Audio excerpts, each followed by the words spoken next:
As a hospice nurse on social media, one of the questions I get asked more than any other is, do I think there's an afterlife? I don't know why it's important to people, whether or not I think there's an afterlife, but it seems to be. So I tell them, and I'll tell you, I do. Now, I wasn't raised with any kind of religion, and so for me, an afterlife has nothing to do with heaven or hell, thankfully, because hell, who wants that, right? Not for me.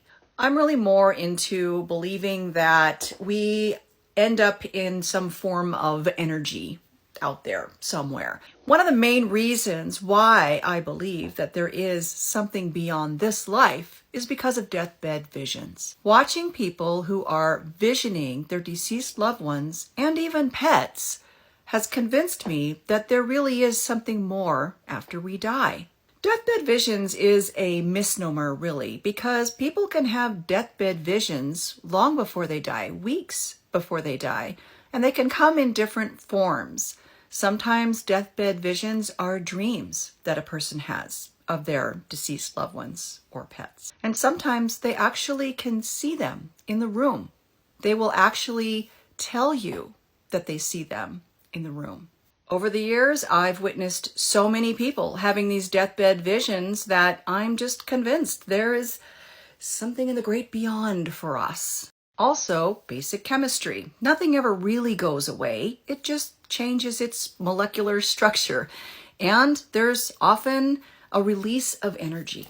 Energy that I think is our spirit. Deathbed visions can be unusual, especially if you are new to them, such as when I was a new hospice nurse and walked into a lady's room and she asked me to help find her cat. Now, we allowed pets at the care center, so I figured somebody must have brought her cat into the room and she was looking for it.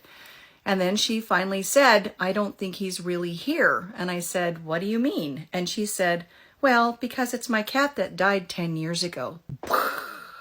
Visioning can also produce some uncomfortable situations, such as my patient who insisted that she could see a baby girl, and her daughters were quite confused about that until the patient's sister told them that she had had a pregnancy before she met their father, and she lost the baby. Deep dark secret revealed. I have lots of stories about seeing people having deathbed visions, and I've told many of them on social media.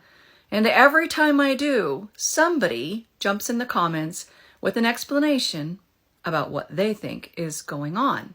Some people insist it's angels or Jesus.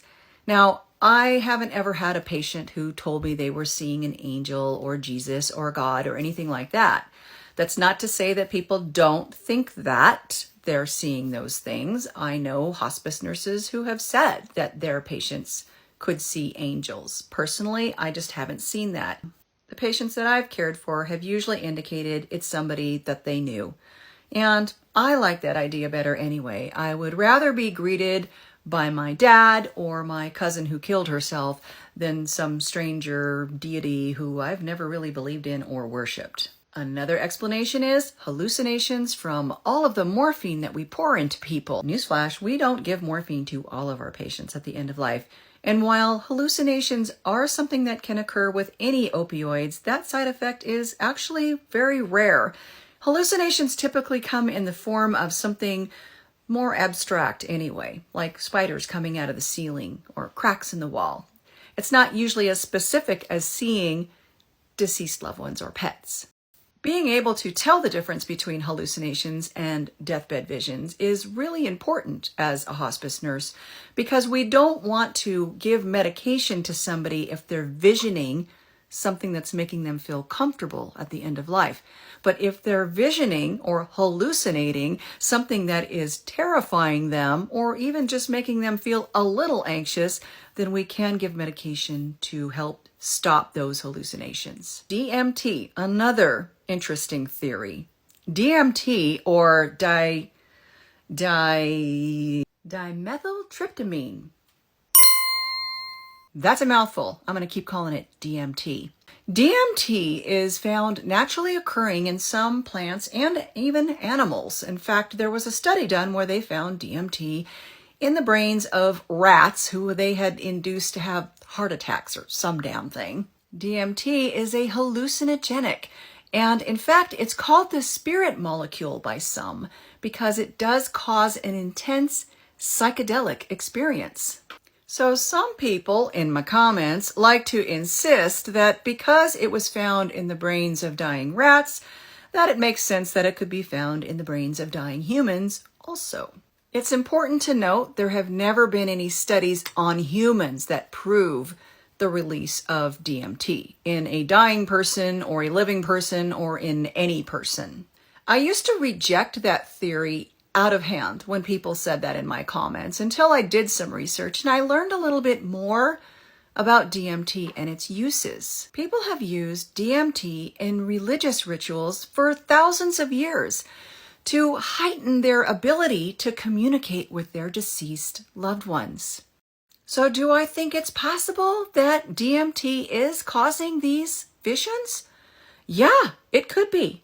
It could be.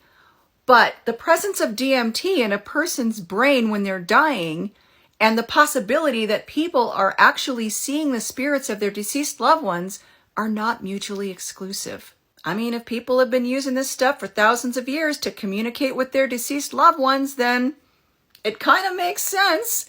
If a person is dying and DMT is being released in their brain and they are seeing deceased loved ones, that's causing it.